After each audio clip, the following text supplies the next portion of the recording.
Welcome to Furniture Industry News for August 25th, 2025.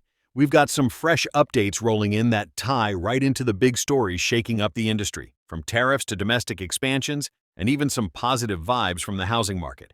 If you're knee-deep in manufacturing, retail, or supply chains, this will get you caught up quick.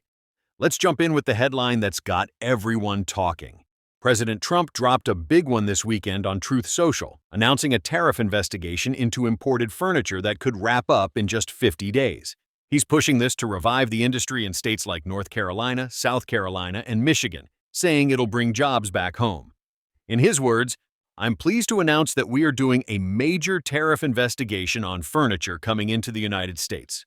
Within the next 50 days, that investigation will be completed, and furniture coming from other countries into the United States will be tariffed at a rate yet to be determined."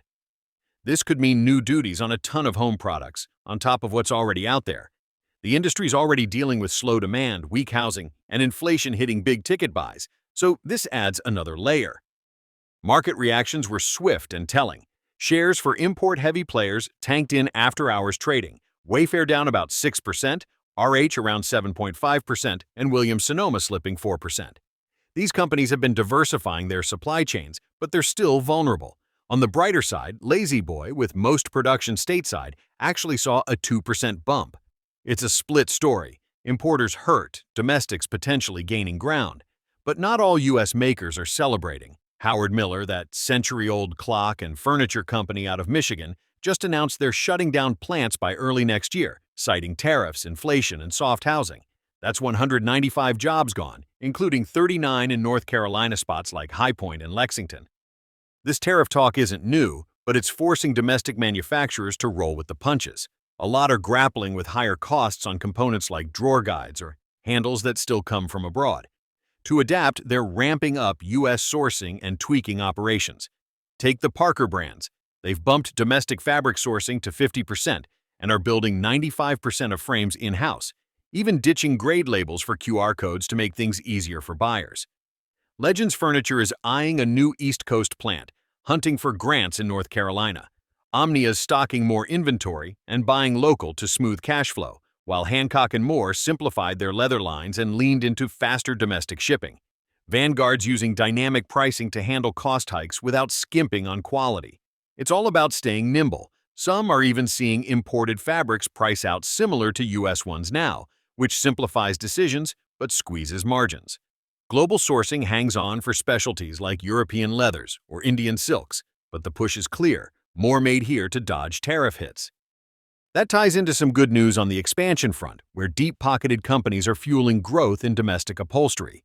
Strong cash reserves are letting firms like C.R. Lane, Bassett, McKinley Leather, and Rockhouse, which includes Century Furniture, invest big.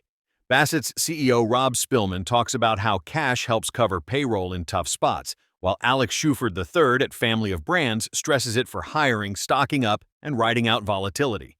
Lori Sadowski from McKinley Leather says it's key for snapping up deals like extra leathers and building solid partnerships.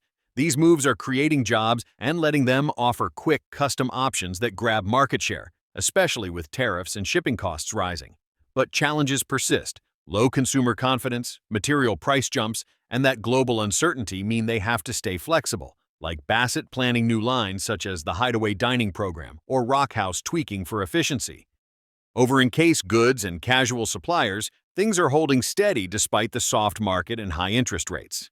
They're leaning on their tariff-free edge for stability, focusing on smaller, modular pieces that fit today's tinier homes. Legends Homes got stuff like the Asher Entertainment Center that's all about customization for dealers and online sales.